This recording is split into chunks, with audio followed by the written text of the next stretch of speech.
भाइयों बहनों, भाइयों बहनों, आज मुझे बड़े दुख के साथ कहना पड़ रहा है कि पप्पू कुमार यानी कि राहुल गांधी मेरे वोट चोरी का बहुत बड़ा जो है क्राइम पब्लिक के सामने लेकर आया है। भाइयों बहनों, हमने जिसको पप्पू कुमार समझा था, भाइयों बहनों, आज बहुत बड़े जीनियस के रूप में पब्लिक के सामने उभर कर आया है। भाइयों बहनों, हमने अपनी सरकार में इतनी मजाक उड़ाया है, यहाँ तक कि जर्सी बछड़ा बोला है।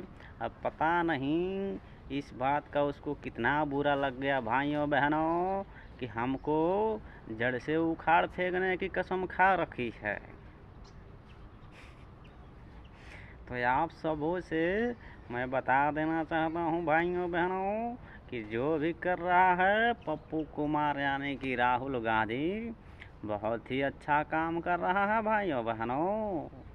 पर समस्या की बात यह है कि हमने अपनी सरकार में कहा था कि हमारा क्या है, हम तो फकीर आदमी हैं भाइयों बहनों, झोला लेकर कहीं भी निकल पड़ेंगे।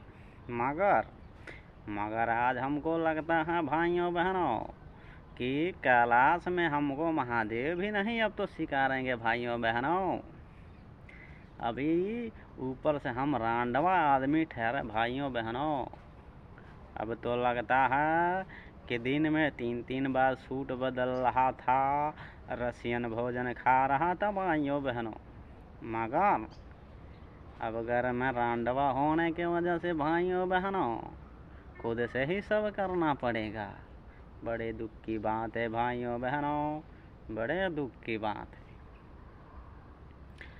और अब तो बिहार से हमारा तो पत्ता कट ही गया है भाइयों बहनों, तेजस्वी यादव का ही सरकार होगी। इस बात को हम लिख के देते हैं भाइयों बहनों। तो कृपा करके आप अपनी आँख मूंद करके तेजस्वी यादव को वोट कीजिए भाइयों बहनों, ताकि मुझे लोग बख्श सकें।